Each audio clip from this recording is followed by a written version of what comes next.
Good evening, everyone. I'm Meredith Wallace, the General Manager of Bayside Council.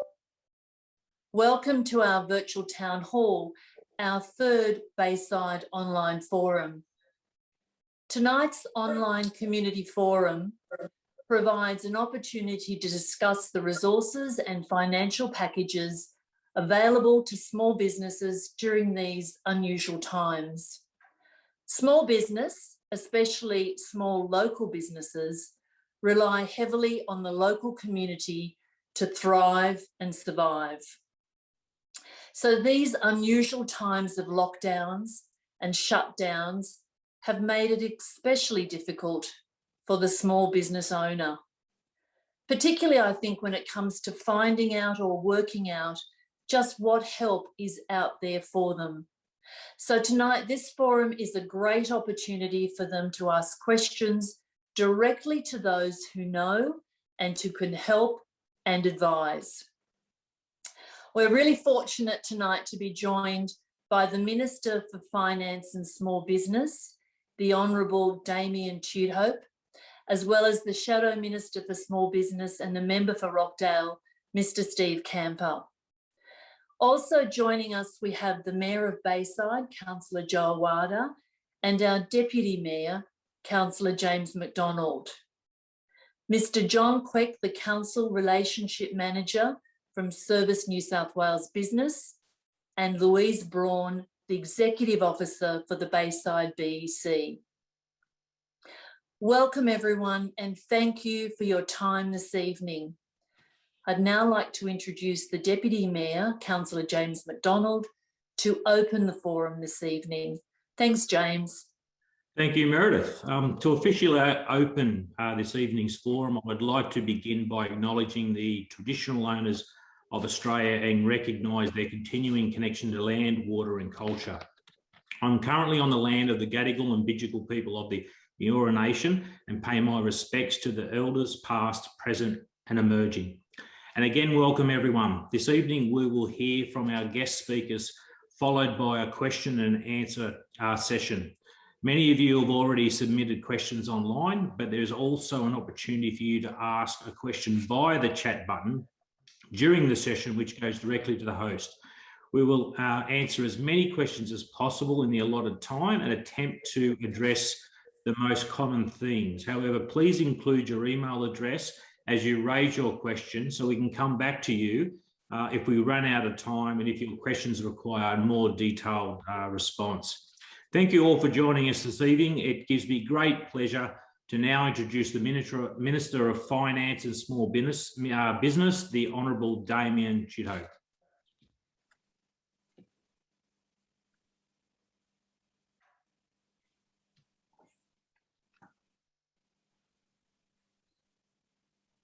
Good evening, everybody, and thanks very much for having me this evening. And these forums are a fantastic way of being able to talk about the impact on small business. I want to start by acknowledging all those who are present and are contributing tonight.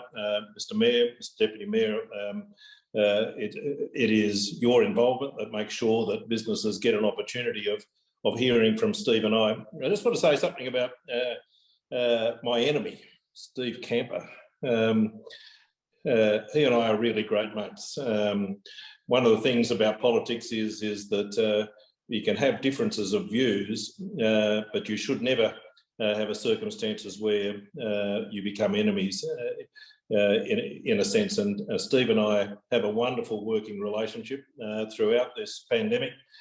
He's had no hesitation in picking up the phone to me and highlighting difficulties which businesses might be suffering, or alternatively making suggestions about how we can improve how we get assistance out to business. And I'm sure he will be very erudite in talking about how we could potentially do it better. However, they're all suggestions which are part of the unravelling of the assistance which is necessary to make sure that businesses survive. Both he and I come from a background where we were in small business. I came to politics pretty late in life, as did he for that matter. but we came to it from a background of looking after small business. I, in fact, had my own small business, and I was a lawyer and had a suburban legal practice, and I had a significant amount of small businesses as my clients. And not only that, I was involved in the childcare industry and had a number of childcare businesses which I was involved in running. So I had a fairly significant grasp of the impact of small business, and it got me thinking at the start of this pandemic about how does a business cope in circumstance where a government issues a public health order saying you've got to close your business, or alternatively reduce the number of customers you have coming through the door. You've got to be able to potentially just serve takeaway or the like. But so you limit your customers, but at the same time, you've got obligations to pay your staff, you've got obligations to pay your rent, you've got obligations to pay your bank, you've got obligations to pay your suppliers. So in my world, that would have been like the absolute recipe for stress for a business owner. And I'm sure the nature of lockdowns has been such that business owners who invested their life in trying to run a small business, provide for their family and provide for the communities in which they live, placed in that circumstance where they just don't know how they are going to cope moving forward. And that's why there is an obligation on government to find ways that we can assist businesses to make sure that they are still able to reopen when this pandemic is finally over. So a number of things I say in relation to that. The first and foremost thing which I encourage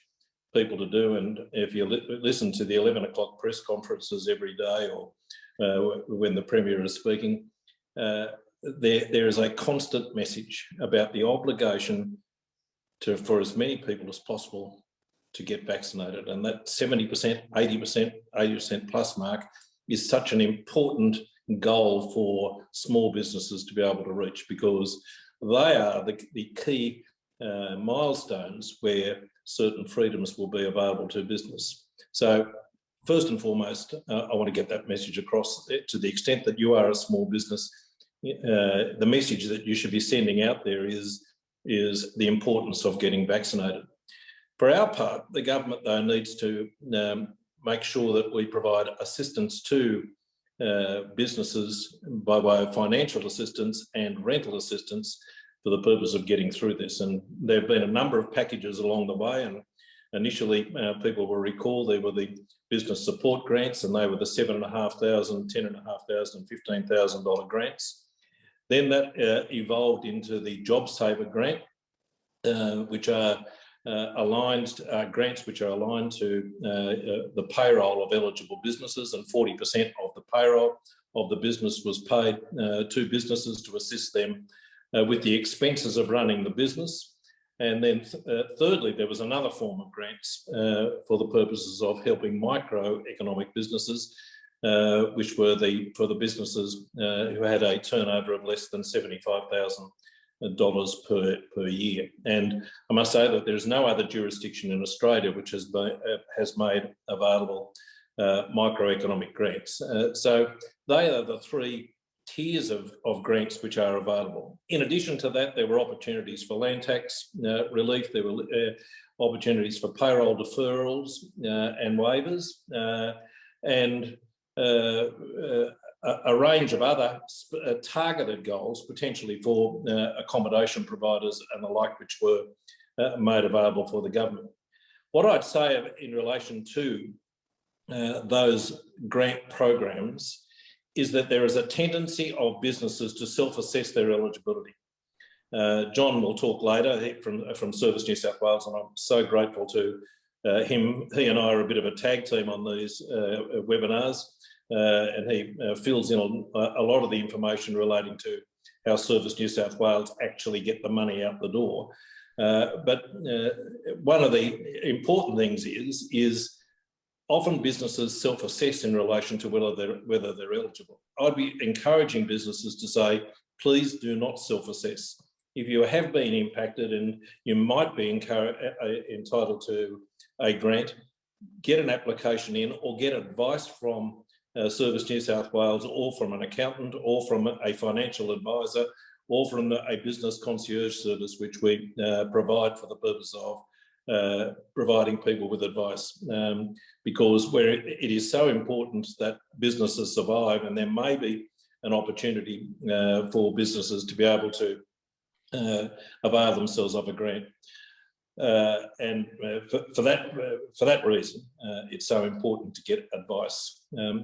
There's another component in relation to the assistance which we provide business, and that's rent relief. And the Office of the Small Business Commissioner provides a mediation service so as to assist businesses to make sure that they can get rent relief to the extent that they've been impacted by a lockdown. And we reinstated the National Code and have made it absolutely compulsory for landlords to negotiate with their tenants in relation to rent relief, either by waiver of rent or alternatively deferral. And I could talk about that if people have specific questions in relation to it. So two components is helping with the expenses of business, and they are the things that the day-to-day things which you have to pay to be able to keep your business going, and they're the job saver or microeconomic grants,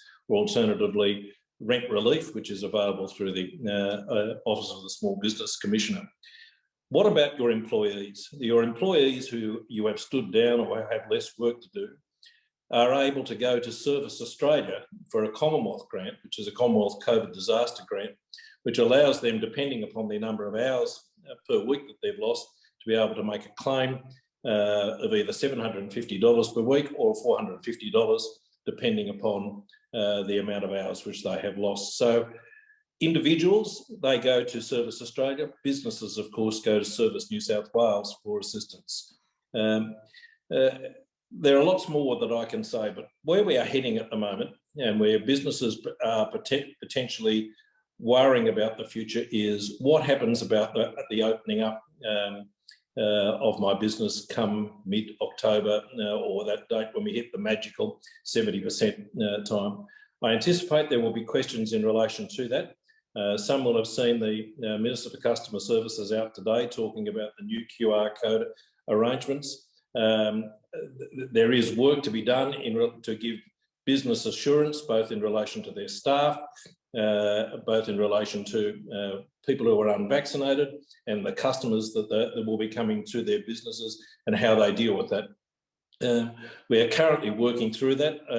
I anticipate people will have questions in respect of that, and I will do my best to be able to give some assurance in relation to that. But what I want to say is that there potentially is an exciting time as we do reopen businesses, because there is, well, we detect that then the chief economist tells me that there is an enthusiasm and consumer confidence out there for people to again get out and go to shops, and we ought to be welcoming New South Wales as being that state which will be the first state to rejoin the world, so to speak, where we can get on planes again, where we can actually travel, and when we can actually go to a regional New South Wales and have holidays again with our families. So it's an exciting time ahead. It should be a fantastic Christmas. I'm delighted to be with you here tonight, and I'm hopefully later on during the Q&A, if people do have questions, I'll be able to participate in that question time and have some answers for people who may have those questions. So thanks for having me tonight. That's a very brief overview of what's available, but there are lots of other people who have a contribution to make, and I don't want to infringe on their time. So thank you for the opportunity to be with you. Thank you, Minister. I know many of our local businesses certainly welcome your support and that of the New South Wales Government. I would now ask the local member for Rockdale and Shadow Minister for Small Business, Mr. Steve Kamper, to say a few words. Well, thank you, James, and good evening, everybody. And a special thanks to the Minister for being here with us tonight. It's my privilege to be here too. And Damien, if I can call him Damien, as a mate, he hit the nail on the head. We've these are difficult times. It's been an extremely difficult time for the business community, and we've been working closely. We're working together. I think I've been a little bit of a headache for him during the process, but he's been fantastic. I just want to start also by saying I want to thank all of the small business community out there and here with us tonight for the sacrifices they've made over the last 12 weeks, because it's a big thing to ask a small business to basically, cut off its revenue streams, sit there, hold on to its costs, and they've also got their own family budgets and commitments to keep, and just to sit there and wait for some handouts to try and keep you afloat over this period of time. So it is a big call. I don't know whether the greater community does appreciate how much of a sacrifice you've made. I definitely do. I'm a bit like Damien. I've got a 30-year history in business. I represented small business all my life, and there's been nothing more painful than having to navigate through this process. And let's get it straight. I think at the start of this, it was only ever intended, I think it was perceived to be a 2 or 3 week shutdown period, and the government made a best effort to try and cover everyone for that period of time. They came out with the COVID small business grants of it started off at 10 as a max, down to 5, and then as it started looking like it was going to be a little bit longer than that. Damien and the government increased that to 15, down to 7 or 7.5. So it has been a moving feast, and from there we moved into the JobSaver. Unfortunately, the federal government didn't really step up at the start to try and support the state. That's my opinion. And Dom Perrottet and Damien were very brave, and they said, we're going to take this on. We're going to enable Service New South Wales to deliver this complex rollout.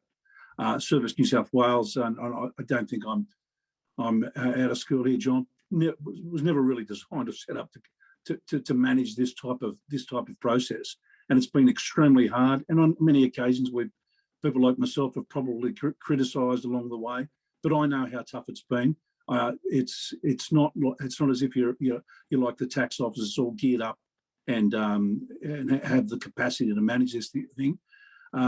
We're now 12 weeks down. I think most of the problems have been sorted. There was a big delay in people getting paid, and it was really horrible to watch business sit there with begging for assistance when you've made such a sacrifice. I think we're getting there in terms of covering most of the problems. There's a lot of questions in terms of moving forward. That is of great concern to business. We've got to be having some of the conversations today about tomorrow. We can't be, just trying to kind of patch things up as we go, as we've experienced over the last 12 weeks. By mid-October, we're looking at opening up. What does that look like? How do we de-risk the business community through that process? Whatever it is, there's got to be definition. We've got to take the pressure off the business community in terms of how they engage with their clients, with their employees. We've got to look at the insurance, public liability risks. There's a fruit bowl of issues that we can only protect business from by having clearly defined rules and laws. And I think if we can have some conversations around that tonight, it'll be great. We don't want a situation where the business community is saying, well, if I employ this person and they're not vaxxed, and there is a workplace infection, there's suddenly a particular, whether it's a workers' comp claim or whether there's a claim because that person's infected a customer, where are the liabilities? Where do I sit as a business? We need to shore these things up. And we need to make sure that there's continued support, financial support through the startup phase. It's not that simple to say shut down and a lot of people carrying stock that's perished, and they need to replace stock. They don't have the funds for that, and they need this job saver to continue throughout this this period of startup. It's going to be tough sometimes. Some rules or some funding doesn't suit everyone, but we've got to try and get it as right as possible. And where we need to target particular sectors or businesses, we need to be thinking about that now as well. So these are the challenges that are ahead. I've spent the last 12 weeks just focusing on sorting out individual business issues. Now, it's not about scoring political points. Through times like this, we all need to work together to help each other through this. And I believe that's what we've been doing with the government, and myself as an opposition spokesperson. I've worked very closely with the Treasurer and the Finance Minister to work through issues, and we'll continue to do that. And it's very important that from tonight that we hear everything you've got to say, because the more information we get from you out there, fighting this fight on the front line, the better it is for us to be able to try and formulate ideas or put together ideas in terms of how we can help you. But I think it's best I move on. I stop from here and we'll move on to the next speaker. Thank you. Thank you, Steve. Great advice as always. And as you said, it's important to work together. It's very important. I would now like to introduce the Mayor of Bayside Council, Councillor Joe Awada.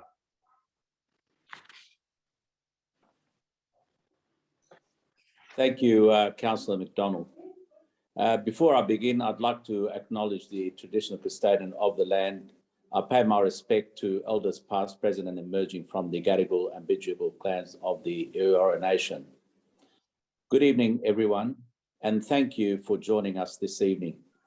I'd like to also acknowledge and welcome the Minister for Small Business, the Honourable Damien Tudehope, and the Shadow Minister for Small Business, Mr. Steve Kamper.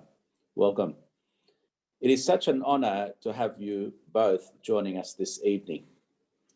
Economists often talked about businesses needing certainty and stability to survive and thrive. They have had neither in the past 18 months, yet we've seen new businesses popping up, established businesses adapting to selling online, coming up with innovative ways to continue operating in the face of adversity. Sadly, some have also had to shut their doors and many might not return. But like all Australians, our businesses are resilient and they are innovative. They are survivors. There are over 18,000 businesses in Bayside who during the good times provided employment for over 95,000 workers. When you consider our population is just over 178,000, that's a pretty big contribution to the local economy and to our community.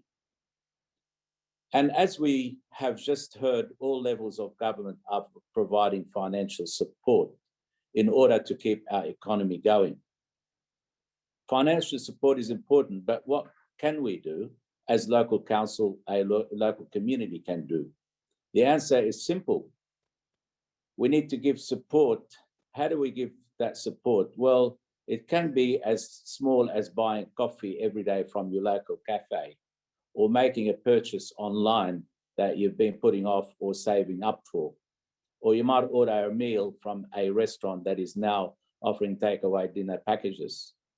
We can all do a bit, play our part. Council is also doing what it can to help the small business.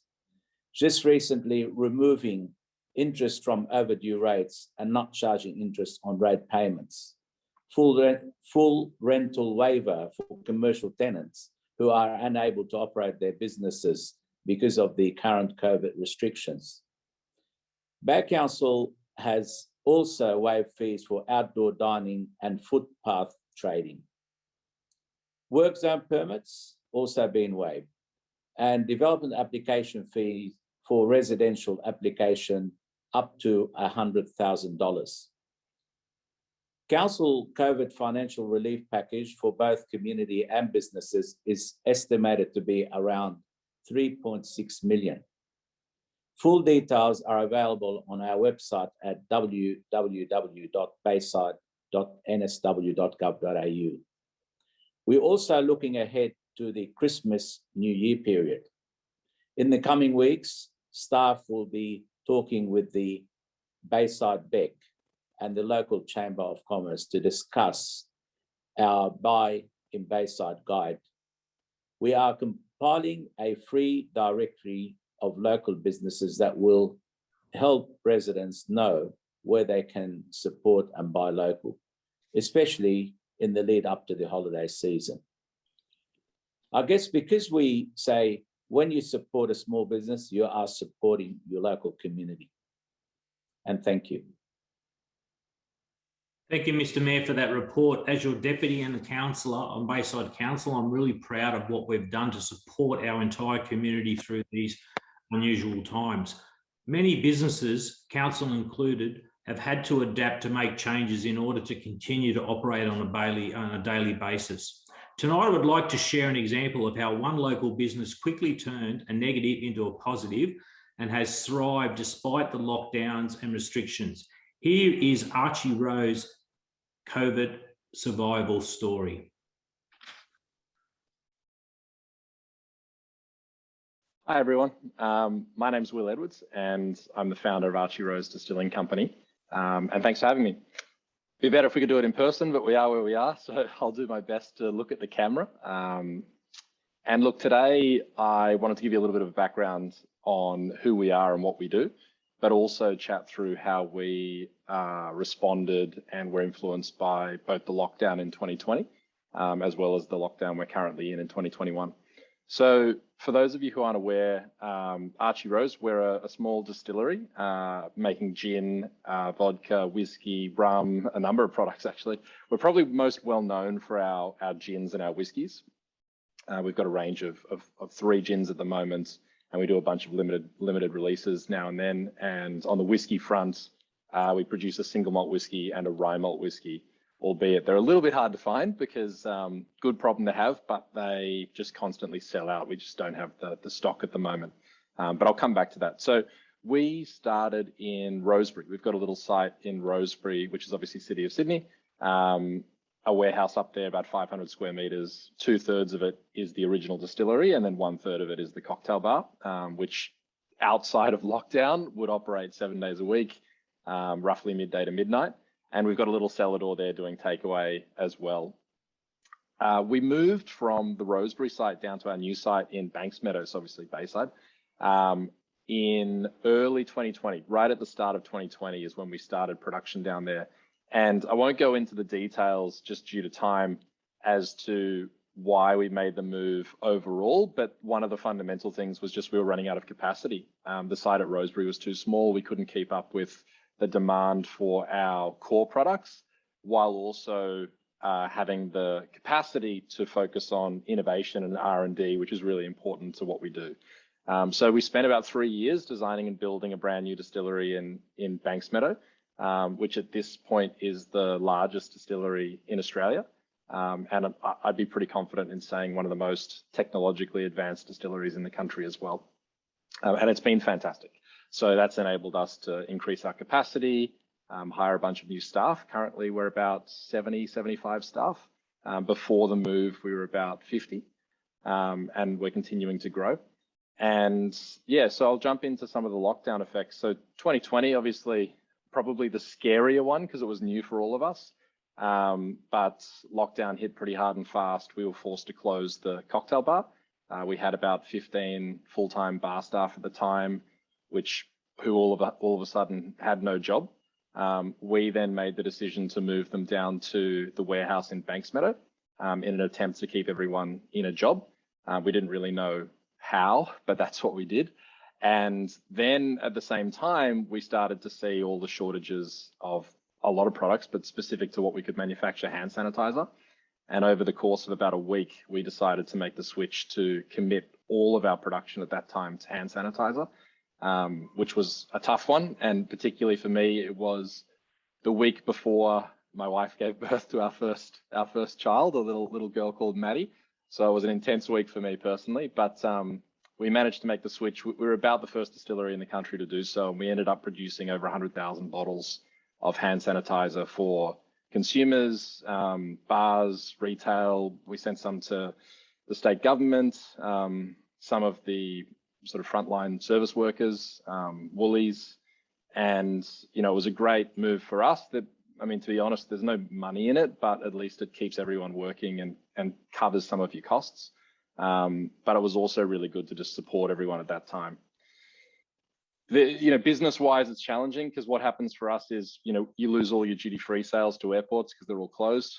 You lose all your bar revenue. We lost about 750 grand worth of events sales that were in the pipeline. All the events got cancelled.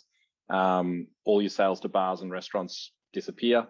But luckily for us, we had a boost in direct web sales and also sales to bottle shops, which to some degree helped offset that. But it was a quick transition. And I think in 2021, the challenge was almost more significant in a sense because everyone knew how to adapt. And, we sort of adapted in the same way, whereby we brought the bar staff down to the warehouse again, but there was no hand sanitizer option. So that meant that we just had this hole with all the same revenue drops across the channels that were closed, being, duty free and hospitality and events and all those sorts of things. And we had to figure out alternative ways to keep the business going and, not have too big a drop. And I think in 2021, one of the interesting things that we've seen is the uptick in virtual events, particularly for corporates. Most businesses, like ours, everyone except our production and operations staff are working from home. And so we had a big shift into offering our typically in-person events offering online, virtually. And we've done hundreds and hundreds of blend your own gin classes, whiskey tastings, gin tastings, and cocktail classes where you make cocktails at home virtually, whereby we send kits out to all the attendees in advance and they receive it. And we have an ambassador online, on Zoom or Teams or whatever your virtual meeting hub of choice is, and run through it at home. And they've been really, really successful.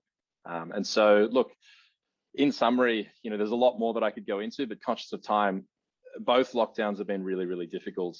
In the scheme of things, I consider us incredibly lucky. We're a food and beverage manufacturing business. We're still able to trade. We were able to keep all of our staff employed. And actually over this lockdown, I think we increased our headcount by about a dozen staff. And it's definitely been challenging and it's definitely been a hit to specific areas of the business. But as a small business, we're able to be agile, we're able to react quickly. And, we've got a team that's super committed and really has put in some hard work to be able to take advantage of the opportunities that do exist, but they're few and far between and they require a big shift in your operating model to actually make the most of it. And, supported by the new site down here in Banksmeadow, there's no chance we could have done this if we were back at Rosebery. We just didn't have the space. We didn't have the setup. And so it's fantastic to be down here. So look, I hope that gives you a little bit of insight into how we manage both lockdowns. They've definitely been challenging, but I consider us really lucky, as I said, and we've been able to keep our whole team employed and can't wait to get out of it, start seeing people in person and hopefully doing things like this face-to-face in the future. So thank you very much. If you're ever in the Rosebery area, drop into the venue. You can have some takeaway cocktails in the interim, and then when we open the bar, you can have a drink. And you can look out for our products on bottle shop shelves or on the website. Thanks, guys. Really appreciate it. See you later. Thank you. What a great story. And I'm sure there's many other success stories out there. Now I'd like to invite John Quek, Council Relationship Manager with Service New South Wales Business, to say a few words. Over to you, John.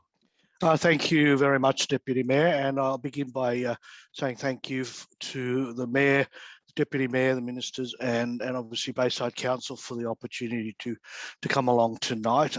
As Council Relationship Manager with Service New South Wales for Business, I make myself readily available, and the Minister was correct. We have formed a bit of a tag team, and I'm here to attest to the fact that he's made himself available to attend as many of these forums as possible, which is absolutely fantastic to see.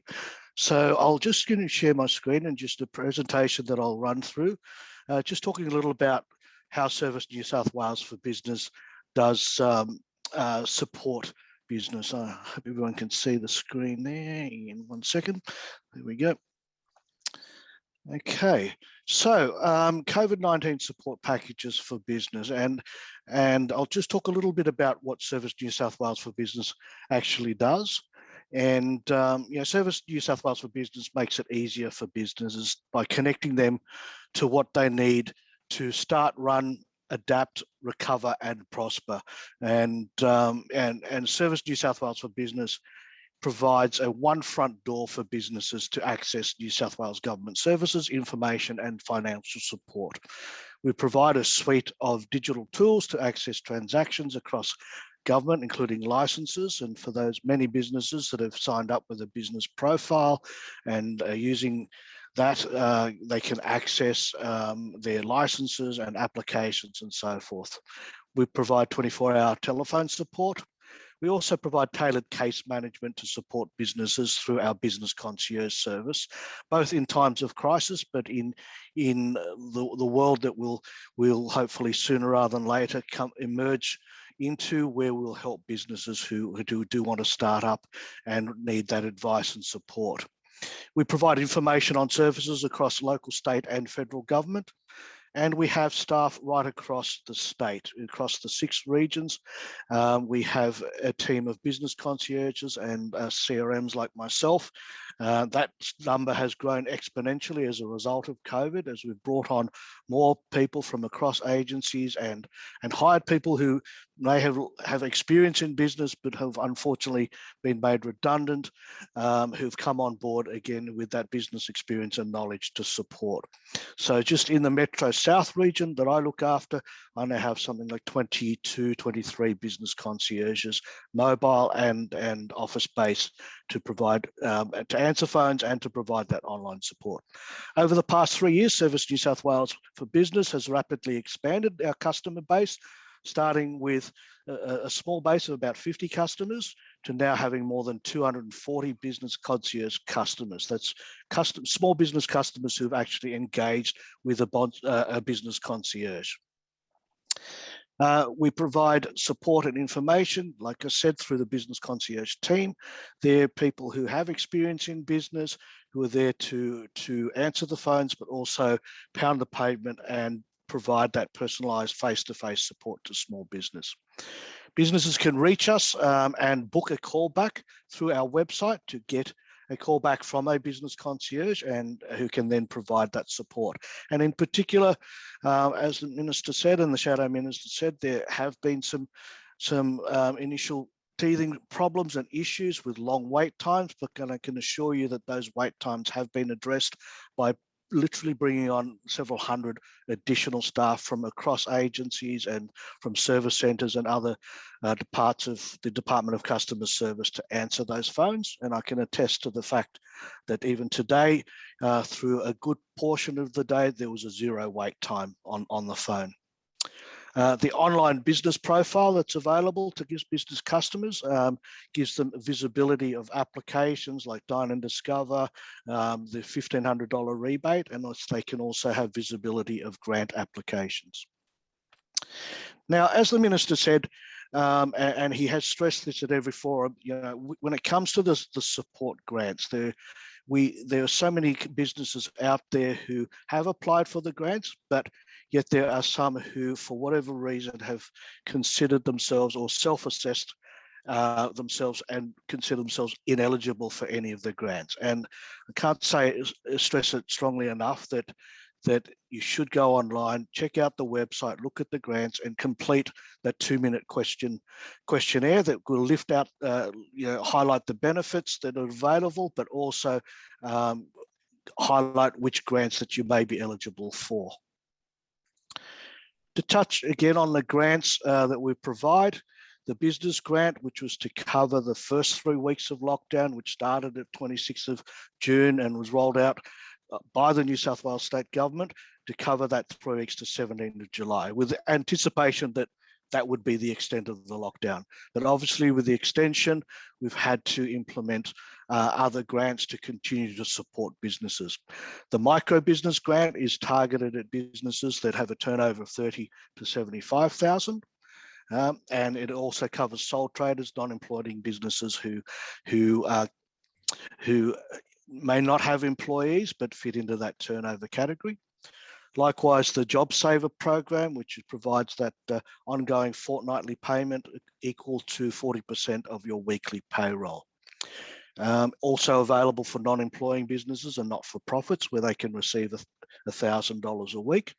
And the Job Saver plus hospitality, which has been the extension, again covering 40% of pre-COVID payroll, up to $500,000 per week. Now, one thing I do want to stress with these grants for Job Saver, business grants, and the hospitality, they are available to businesses where the employees of those businesses may be eligible for the Commonwealth disaster payment. So if you're a small business owner who is listed on your BAS or your W1 as an employee, the business could be eligible for the business grant, but you as an employee, along with your staff, may be eligible for the Commonwealth disaster payment as well. Now, in the interest of time, I'm not going to go through all the criteria for the 3 grants. I have a little bit of a snapshot here, but I would advise that businesses visit those websites on Service New South Wales, look at the grant comparisons and read at the application landing page and the guidelines, get advice from the accountant or financial planner, or call up 137788 to speak to a business concierge who can then provide guidance on what you may be eligible for. But the key thing is to get that application in. Likewise with Job Saver and Micro Business Grant, there's a lot of detail in there and a lot more on the website to provide you that guidance as to eligibility. Now, to date in the Bayside Council, I can report that there's been over 10,200 applications from small businesses in this local government area. And to date, as of today, we've paid out about $124 million across those 3 grants. And we still have about 350 odd applications in the system currently being processed and assessed, and with the view to reduce the time that it takes to apply. But I absolutely believe, as does the Minister, there's a whole cohort of small businesses out there who have not applied. And as time has progressed with these grants, the eligibility criteria has widened with the view to capture more small businesses who may not have been eligible when the grants were initially rolled out. But we have listened to feedback from the constituents, from local business chambers, from our small businesses, to expand where possible to capture more eligibility with a view to providing more financial support. And again, as the Minister talked about, as we come out of lockdown, there's a raft of supports, grants and initiatives that are currently existing, but that will be rolled out as well. Accommodation support grant for accommodation providers that will launch in late September, providing grants for those businesses who have lost room nights. The Dine and Discover program, which was rolled out to kickstart the economy as we came out of the first lockdown. Obviously, unforeseen, the COVID lockdown that we're currently in, but that it has now been extended to 30th of June. Okay, Stay and Do Rediscover, which was to provide support for accommodation providers in the City of Sydney, with a view that may be expanded to other areas as well. And you're encouraged to register now if you fit into that category, so that when the scheme launches, that we can contact you. Further support. Small business fees and charges, the $1,500 rebate to help cover the cost of state government fees and charges. That's still ongoing, and that is open till the end of June 2022. So again, I encourage small businesses to apply for that. Again, payroll tax support in reductions in the 2022 payroll tax for eligible businesses, support with business tenancy through the Small Business Commissioner, and again, access that advice through Service New South Wales, and then we can then transfer you through to the Small Business Commissioner if needed. The test and isolate, so workers in affected LGAs, providing advice there, as well as if you're eligible, workers who live in the affected LGA can apply for a one-off payment of $320 if you meet the criteria, as well as providing free mental health support, as we recognise that both individuals, but in particular small businesses, as the effect of lockdowns and the extensions, the uncertainty, that mental health and wellbeing is a critical component, and we're here to provide that support through Safe Work New South Wales, as well as other means. QR codes is obviously something that is front of mind, and we here again provide through Service New South Wales guidance on how to register a COVID safety plan and to meet the requirements as per your industry around QR codes, and enabling customers to check in, including those that may not have a smartphone. We now can provide a hard copy plastic card with a QR code that then they can present to the business premise that they're trying to enter, and that can be scanned, and that will have those details which were retained by the Department of Health for contact tracing purposes for no more than 28 days. And finally, I would encourage people, both individuals and businesses, to visit the Service New South Wales website and look for, in particular, COVID-19 help for business. And as you can see from the screen here, there covers a lot of support and resources that are available: personalised support, help with your employees and apprentices, tenancies, landlords, events and webinars, case studies, training, links to grants, loans and financial assistance, and most importantly, mental health and wellbeing, which will then put you, give you the contact details with Beyond Blue and other organisations that are there to support you. Thank you. And with that, I just want to reiterate that myself and the team here at Service New South Wales for Business are here. We are listening, and we are really dedicated to providing the support and advice that's necessary. And we will continue to work with the business community and with the council and local chambers ongoing as we go through that recovery and that exciting time, which hopefully will be sooner rather than later, and we can all get back to business, recognising that small business is the absolute backbone of the New South Wales economy. So with that, I'll hand back to James. Thank you, John. I'm very sure many of our listeners will have found that very informative. Our last speaker for this evening is Louise Braun from the Bayside Business Enterprise Centre. Louise, would you please tell us about your BEC and the work you do with the local businesses? Yeah, good evening. Thank you very much for giving us the opportunity to be here this evening. So we work with local businesses to assist them with training, one-on-one business advice and coaching, and also networking. And we've been really happy that we've been able to facilitate that for many businesses during this lockdown with a raft of free workshops and webinars, all unfortunately online. I think we're all a little bit zoomed out, but we have been able to provide that. Now, we've had a program that was running called the ASBAS program. Most of our clients would know it under that name, but it has now changed, and there's now a new program that we're it's been tweaked slightly. So we offer a raft of things. We have membership and networking, regular networking events. At the moment, they're virtual, but once a month. We also, as mentioned, offer business coaching and also startup advice. So if you're thinking of starting a business, perhaps you've lost your job because of COVID, do reach out to us, because we can help you with that. Even if walking you through how to apply for an ABN, little things like that, happy to help. Just do reach out to us. So the new program that's federally funded is called the Digital Solutions Program, and that program is to assist small businesses with less than 20 staff and a valid ABN that are based in New South Wales or ACT that haven't previously accessed the ASBAS program, gives them a package to help them increase their digital presence. Now, can I have the next slide, please, Kelsey? Thank you. So the digital solutions package, it's actually currently free due to COVID, and it offers a half-hour initial digital assessment and a plan to see where you're actually at with your business. And then 3 hours of one-on-one business advice with one of our expert business advisors. We have a range of advisors that offer, a range of topics, everything from marketing to social media to cybersecurity, you name it type thing, anything that's pertinent really for small business. And then we also, as part of that package, we're able to offer also 4 hours of workshops under this program. And Kelsey, thank you.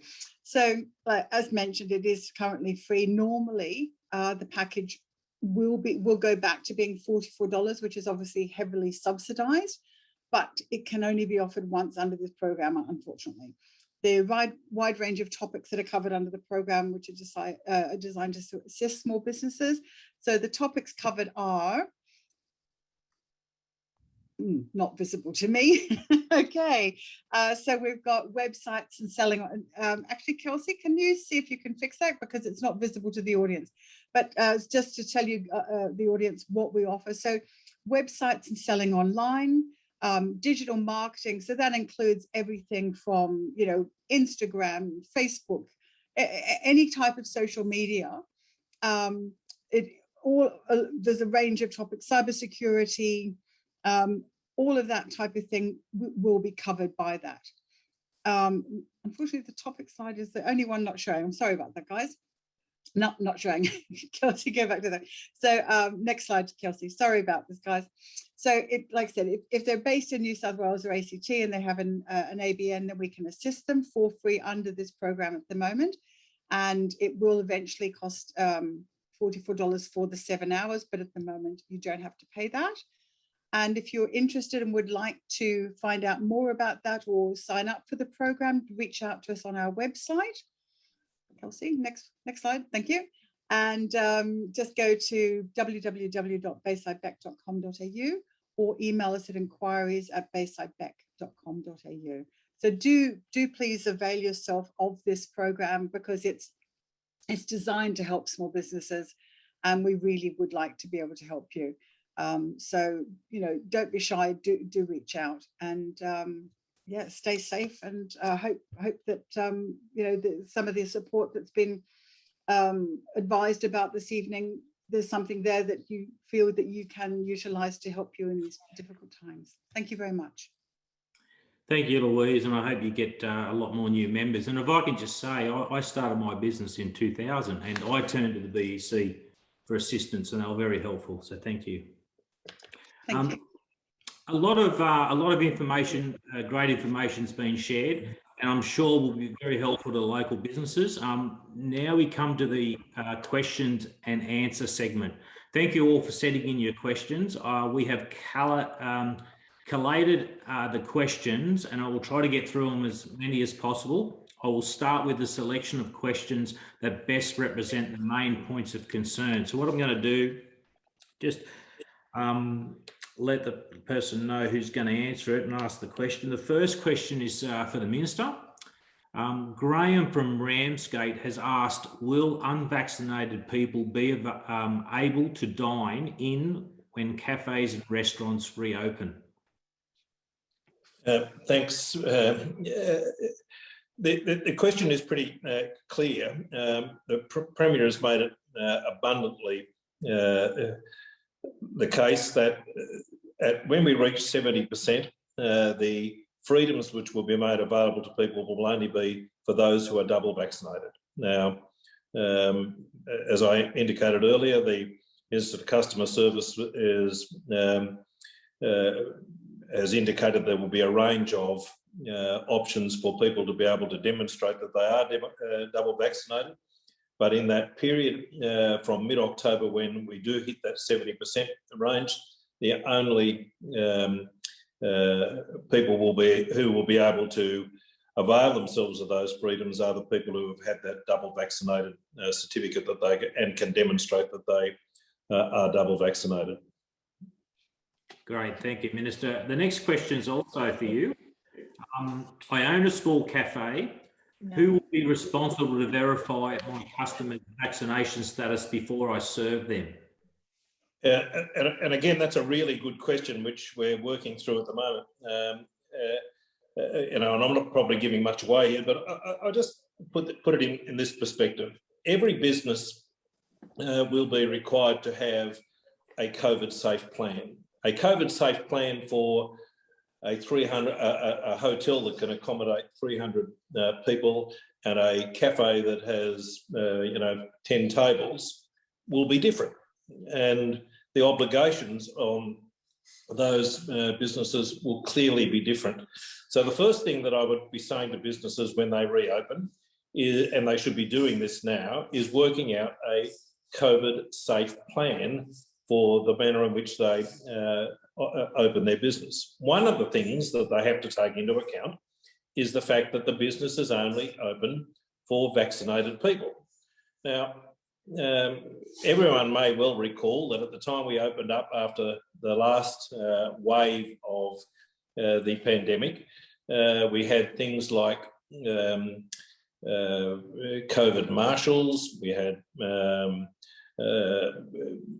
people who had sanitisation desks almost, or desks where you could be sanitised. You had marks on the floor where people would stand and the like, and every business adopted it according to themselves.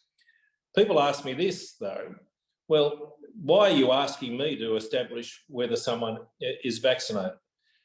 What the obligation is, not for you necessarily to have to make sure that every person is vaccinated. What you need to do is have a system which has a QR code. Potentially that QR code will also have vaccination status. And you will be required to do what a reasonable business, the size of your business is, for the purposes of ensuring you comply with the public health order. Now, I stress the word reasonableness. No one is asking a business owner to act as a police officer. No one will be asking you to run around and have confrontations with customers as to their vaccination status. The obligation on you will be what is reasonable, and it might be reasonable to have a small sign at the door or whatever it is. You can only access this business if you are vaccinated. In those circumstances, that might be the test.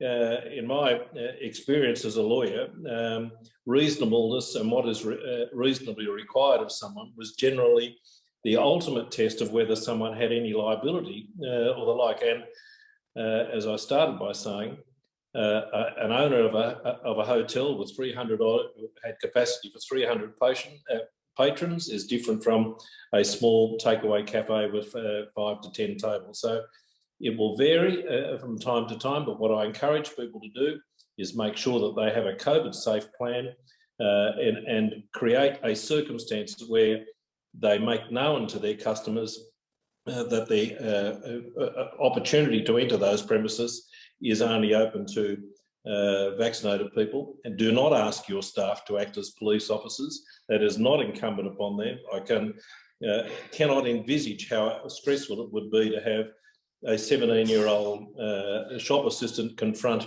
a 20-stone customer who refuses to demonstrate vaccination status. That's not their job, and you should not expect them to do it, and it would be unreasonable to do it. So we will make, over the next few weeks, we will make that a lot clearer in terms of guidelines about opening your business. But I think the standard you ought to be starting to think about is what is reasonable. Great, thank you, Minister. The next question is for John. My business normally only turns over approximately 50K. Is there any assistance for me?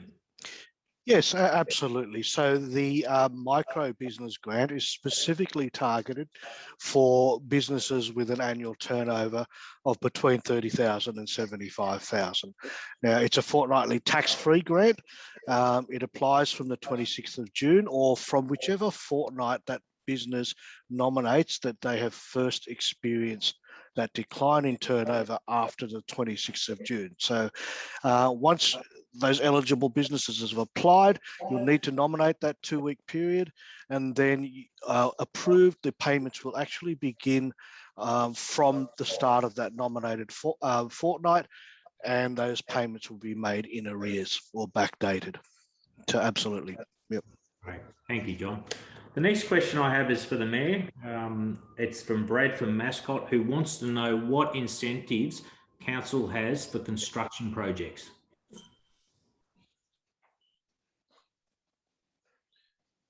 The Mayor is on mute. You there, Mr. Mayor, if you...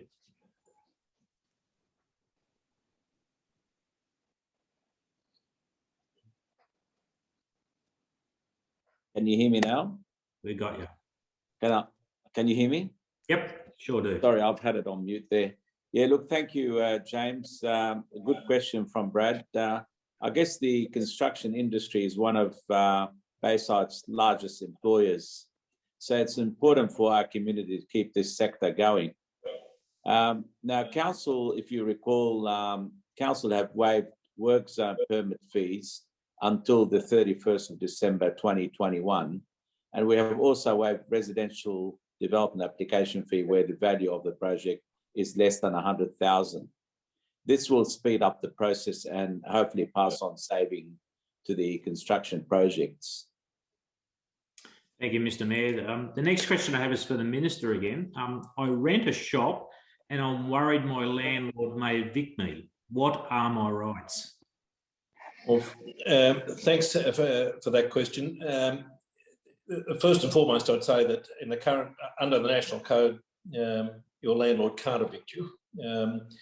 Secondly, I would say that a landlord must take steps to negotiate with you in relation to a reduction in rent by way of waiver or deferral, depending upon the amount that your business has been impacted. And thirdly, I would say is that the landlord is obliged to mediate an outcome with the Small Business Commissioner in circumstances where no agreement can be directly reached with your landlord. So 3 things in relation to the question.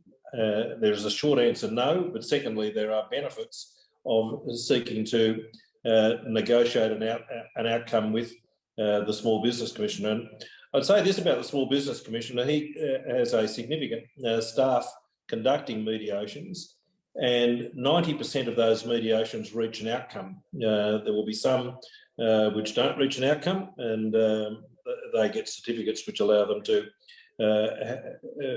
ventilate their differences elsewhere. But it is a significantly good service which is available, and there's a website which you ought to go to. That's www.smallbusiness.nsw.gov.au, and that is a bit of a diamond that the government has to assist small business, which is not availed itself of enough. And the Small Business Commissioner really does have a significant input into government policy and into mediation services which he makes available to small businesses. Great, thank you, Minister. The next question I have is for the member for Rockdale, Mr. Steve Kamper.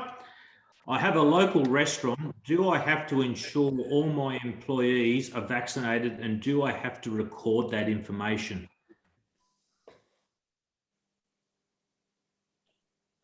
Sorry, can you hear me? Yep.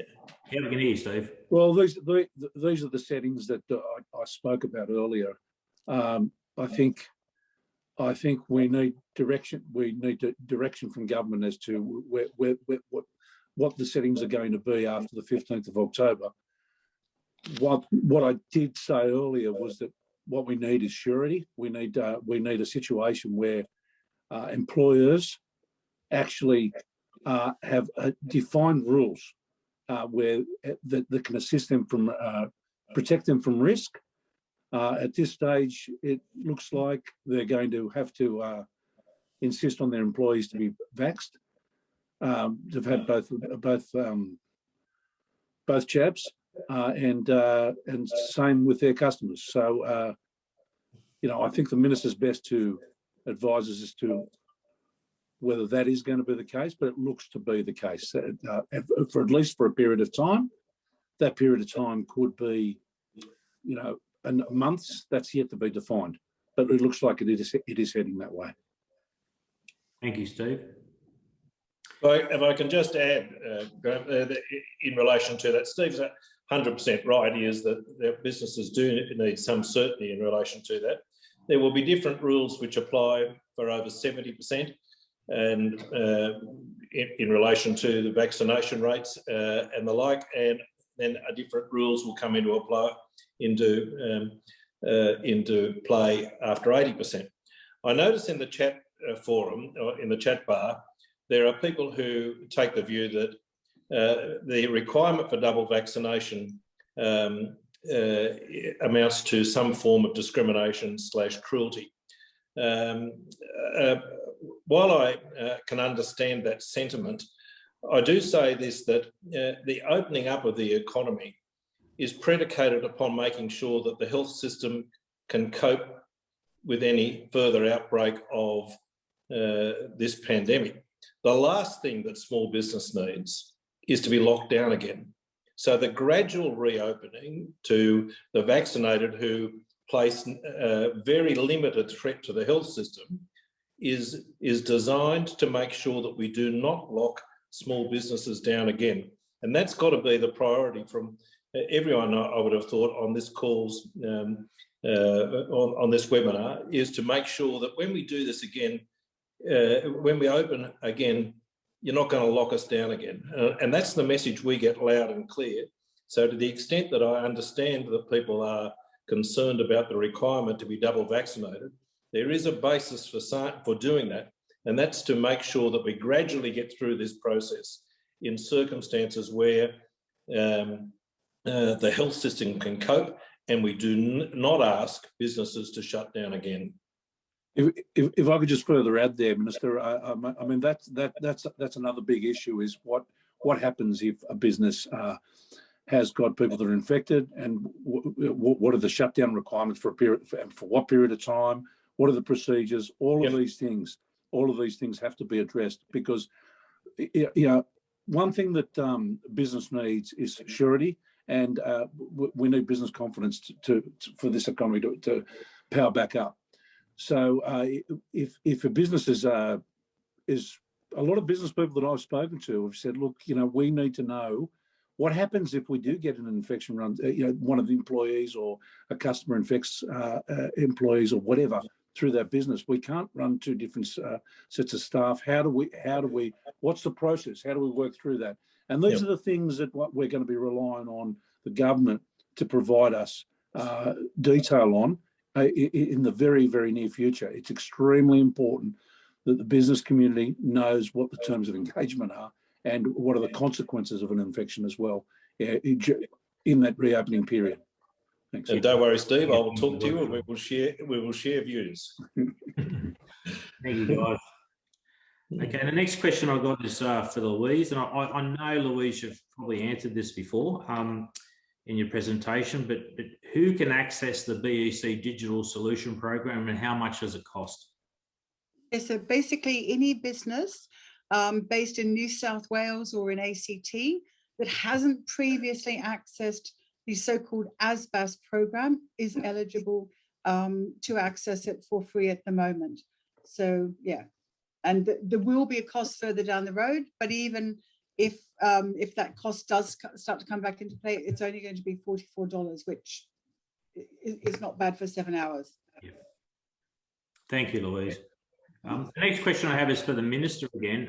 Will the vaccinated customers be required to sit indoors and the unvaccinated outdoors?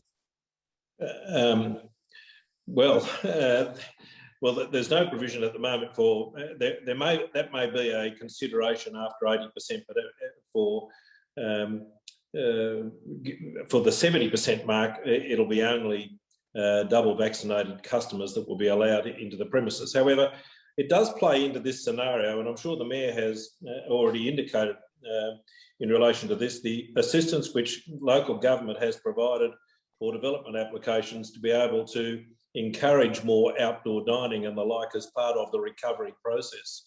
And I must say that I applaud those sort of initiatives, because the opportunity for businesses in the summertime going forward, and to make sure that we increase the opportunity for social distancing and the like is increased by more flexible approaches to the way the business operates. So the question is a good one.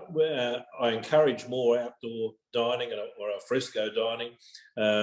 Hopefully when we get past 80%, I would like to think that we will reach a stage where the vaccination status of people is irrelevant. Hopefully masks become irrelevant. All those things and the freedoms which we all want will become a thing of the past. But it really is so dependent upon getting vaccination rates up.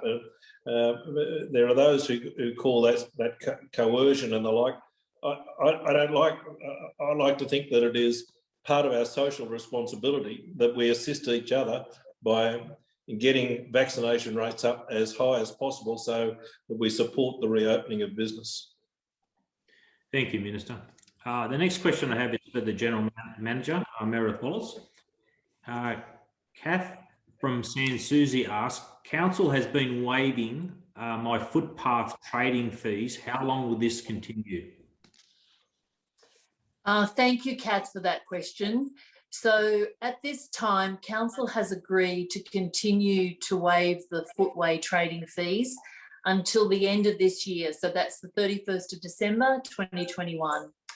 Where, like all of the things that Council has put in place, we're very hopeful that this will help your business when you reopen and help you on that road to recovery to provide a safe environment for you and your staff.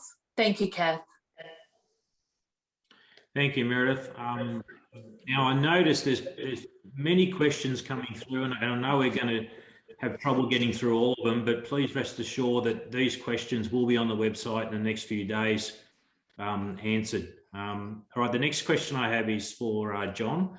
I'm a sole trader. My business income has reduced by 50%. I don't know how much longer I can sustain my business. Am I eligible for any assistance? Yeah, thank you for that question. Yeah, look, sole traders and non-employing businesses may be eligible for the grants, again, depending on the size and turnover of the business. So micro business grant, if you're between $30,000 and $75,000, you may be eligible for that fortnightly payment of $1,500.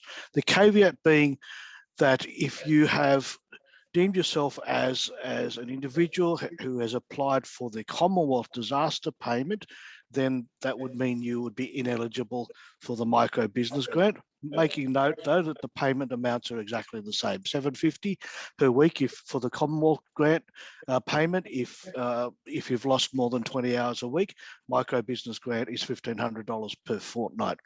Now, for those larger sole traders, you again may be eligible for the business grant if your turnover is between 75 and 50,000, and for JobSaver, a sole trader may be eligible for up to $1,000 a week if you meet that eligibility criteria. Great, thank you, John. The next question I have is for the Minister. What is going to happen with the business support once we open up? Will it continue? What will it be, and what will it look like? Again, it's a thing which is a grant which is under consideration.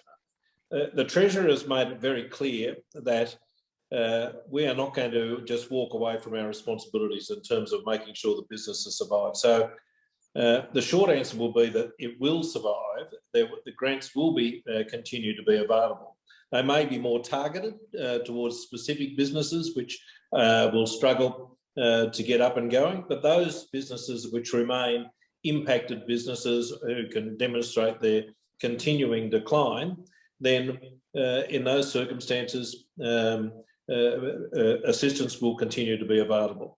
We will, of course, and this is there are obligations on all governments to do this. If we are paying money out, we have an obligation to make sure that it's going to people who are entitled to that money. So there will be obligations on business to continue to certify that they are impacted. There was some fuss in relation to that when we notified businesses that we had got, we wanted them again to recertify that they were impacted. That will be ongoing.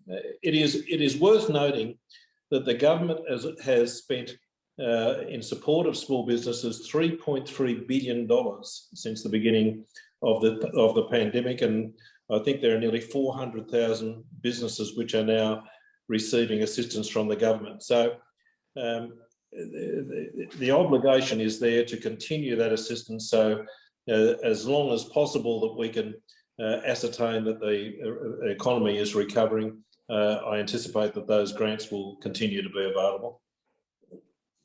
Thank you, Minister. I've probably only got time for another 2 questions. So the next question I have is for Mr. Steve Kamper, the Shadow Minister.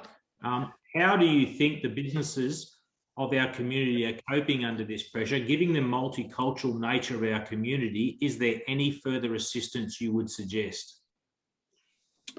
Look, I think most of the business community has really struggled through this period.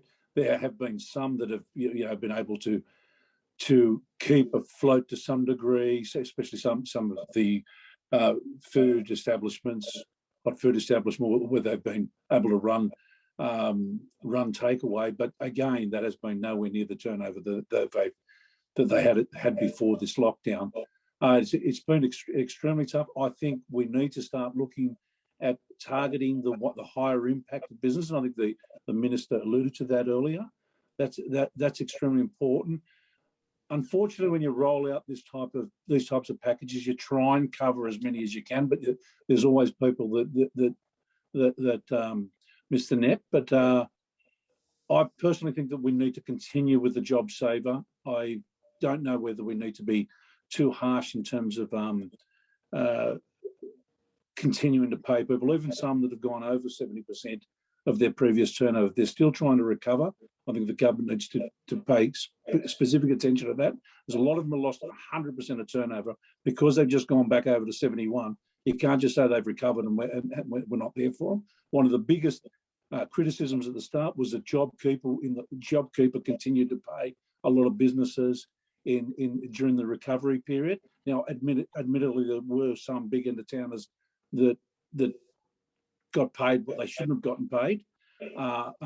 Many have been shamed into paying it back. But for a lot of the smaller business community, it will rely on continued support, because our job here is to try and make sure that not one business in our communities is lost to this COVID.